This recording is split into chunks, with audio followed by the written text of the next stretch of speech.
Tout d'abord, permettez-moi de remercier mes collaborateurs qui ont aujourd'hui initié cette activité d'une très grande envergure. C'est d'aller à la rencontre des personnes les plus vulnérables pour leur apporter notre soutien en cette période de pandémie. Donc, vous savez qu'aujourd'hui, notre idéologie, c'est de participer à cet élan de solidarité pour accompagner les couches les plus vulnérables. Donc, nous avons eu à cibler les handicapés. Donc, on a allé à la rencontre des handicapés au niveau de leur centre. On a eu à rencontrer d'abord les handicapés moteurs, les sourds-muets, mais également les handicapés visuels. Donc, on a eu à apporter notre aide à cette période où le déplacement est difficile, raison pour laquelle nous avons jugé nécessaire de leur apporter notre soutien. Comme vous le savez, le mouvement Siggi Jotna est toujours dans une dynamique sociale. Donc, et aussi, on place l'humain au cœur de nos préoccupations. Et cette couche qui est les handicapés sont souvent oubliés. Donc, raison pour laquelle nous avons eu cette journée de distribution de denrées, en riz, en huile, mais également par des moyens de prévention hygiénique pour leur permettre de respecter les mesures de barrière, raison pour laquelle on les a dotés du savon, des gels détergents, mais aussi leur rappeler que ce sont des citoyens qui font partie de cette société et ils ont le droit de recevoir l'aide que l'État a initiée pour apporter son soutien aux populations les plus vulnérables. di kontaan tey si daje bi ñu xam ni moom la ñu am di remercier ñi nga xamante ni ñoom lay àndal di liggéey ñu initié tey lu am solo mooy dem si ñi nga xamante ni ay couches vulnérables la ñoo xam ni sax mën naa ni dañ leen di faral di fàtte mooy handicapé yi. parce que tey bi ñuy dem nañ si handicapé moteur yi ñi nga xamante ni am na ay problème pour dox aussi dem nañ ci sourds-muets yi.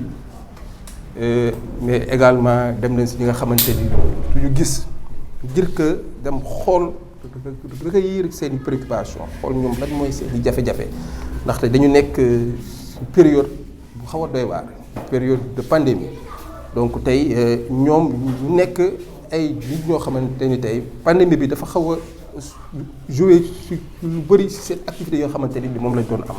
segam ñoom am na lu manqué ci ñoom donc su pandémie bi ñëwee aussi day gën a tax seeni activité wàññeeku moo tax tey raison pour laquelle ñu nekkat dinañ jóg participer ci élan de solidarité bi nga xamante ni état bi moom la teg ku xam le mouvement Siggi Jotna xam ko ni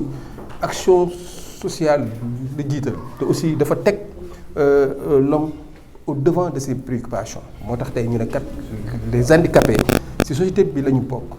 ay citoyens lañ qui sont d'égale dignité moo tax raison pour laquelle tey ñu nekk dinañ jóg dem seeti leen amaan état c'est le rôle de l'état parce que état lancé na ay aides alimentaires yi moo xamante ni mu ngi koy jox les populations qui en ont besoin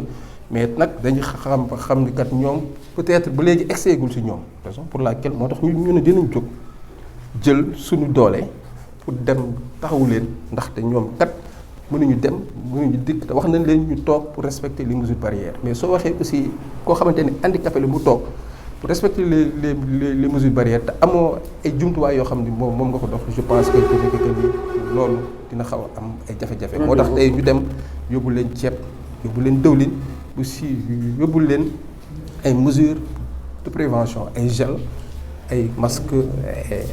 ay détergents. pour que ñu mën a continuer di respecter ces mesures barrières. Au-delà de ça gis nga dem nga fi ñuy nekk seen dundin ak yooyu seen environnement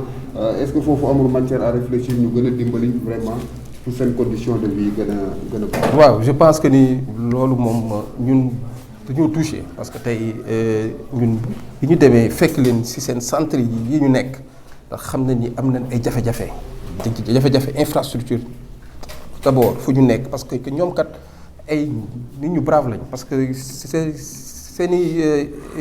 dañoo booloo ñu nekk benn former ay association xam ne ñoom ñooy def auto emploi ak auto formation donc ak auto éducation ñoom ñooy éduquer seen bopp di former seen bopp donc je pense que tey loolu c'est le rôle de l'État donc ñoom manqué nañ ay jumtuwaay manqué nañ ay dëkkuwaay manqué nañ aussi ay centre boo xamante ni fa la ñuy dajaloo ñu si bëri am nañ ay terrain yu ñu leen octroyé mais ba léegi amaguñu ay financement boo xam ne moom mooy tax ñu mën ko tabax pour ñu mën fa nekk donc je pense que loolu j'appelle et j'incite à l'État vraiment lu taxawu les handicapés yi nga xamante ni ñoo nekk ci réew mi yëpp nekk Sénégal parce que ñoom it ci réew mi la ñu bokk ay citoyens lañ donc tey lu nit normal am ñoom aussi war nañ ko mën a am parce que it vraiment tey bi ma demee j'ai été très sensible par rapport à la préoccupation moo tax aussi ñun jël nañ ay engagement ne kat si lu ñu mën dañ leen si accompagner ba seen projet yi ñu am ñu mën ko réaliser. comme ni nga ko waxee yéen ñëpp xam ngeen ni bés bu nekk rek ñu ngi gis ni feebar baa ngi yokk surtout les cas communautaires mais bu ñuy wax cas communautaire je pense que ni tey rôle yi nekk ci communes yi ñoo ko war a taxaw donc dañu war a def ay séances de sensibilisation ñu bañ a bàyyi parce que tey noonu normalement cas communautaire communes yi ñoo koy réglé te communes yi bu ma ko waxee rek mooy am na ay association am na ay bàjjenu gox am na association de femmes am na ay présidents ASC donc je pense que ni tey ñoom loolu ñu nekkoon lii la ñu war a def au cœur de leur priorité taxawu sensibiliser ñi nga xamante ni ñoom nopp teg ci seen gannaaw pour ñu respecter les gestes et mesures barrières parce que tey li ñu jàpp mooy état même su fekkee dafa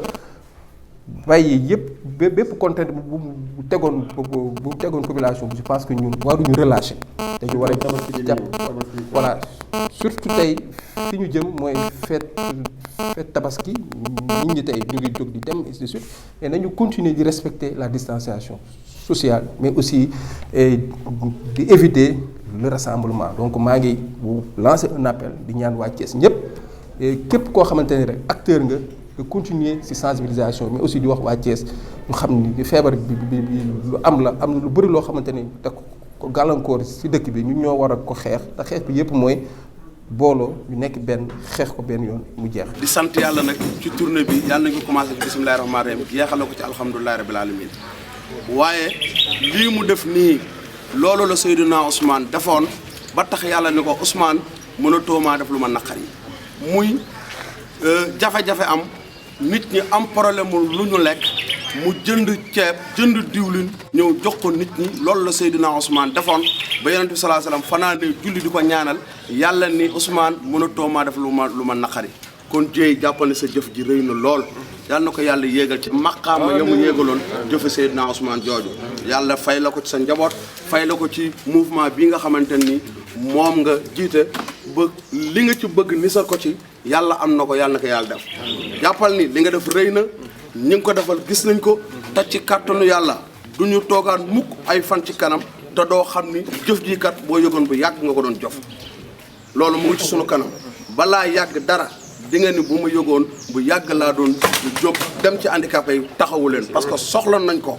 à l'heure actuelle ñëpp a ngi wax waxu dund président Macky Sall moo ngi jënd ceeb di jox nit ñi ba fii ñuy wax ak yow handicapé yi ñoo ngi toog di ko xaar gisaguñ ko yow nag boo jëlee ci sa ñaq nga ni kat loolu nga xamante ni président defagu ko ci handicapé yi naa gaaw dem jiitu ko ci defaral ko kon jërëjëf jéeg yal na la yàlla fay ñu mel ni yow la ñu soxla yow mii la président war a déglu yow la war a dooleel parce que olof moo ni kuy raam di la bokk boo amee oto yóbbaale la kon yal na la yàlla fay loolu laa ci doon ubbee wax dëgg yàlla sama xol seddu na guy Amady Thiam a ngi nii moom mooy suñu doyen moom mooy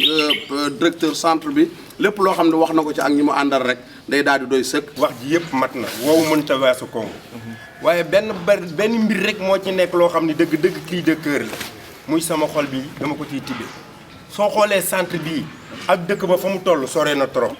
te bu ndox xasee wàcc handicapé yi dootuñu mën a egsi fii donte bu ndox amagul seen ñëw day jafe asantuma ak bu ndox amee. bëri na ay handicapés yu nekk ci tali bi di yalwaan tey jii bu ñu mënoon a am moyen de déplacement bu leen jëlee ca dëkk ba indi leen ñu jàng métier. walaay dinañu bàyyi li nga xam ne moom mooy yalwaan. ba tax nag suñu jooy amul président bu fi ñëwul ñu wax ko amul ministre bu fi ñëw te waxuñu la ko amul ku fi mënti ñëw ci autorité ñëw ñu ne la dimbali ñu ci oto bu ñu mën a jëlal suñu handicapé yi ca biti dugal leen ci biir ñu jàng métier ñu delloo leen waaye ñu bëri it dañ leen di wax ñu ne incha allah daal di dem booba lañ koy gëj a gis ñun nag digagoo ñu dara waaye ñu ngi lay dagaan loolu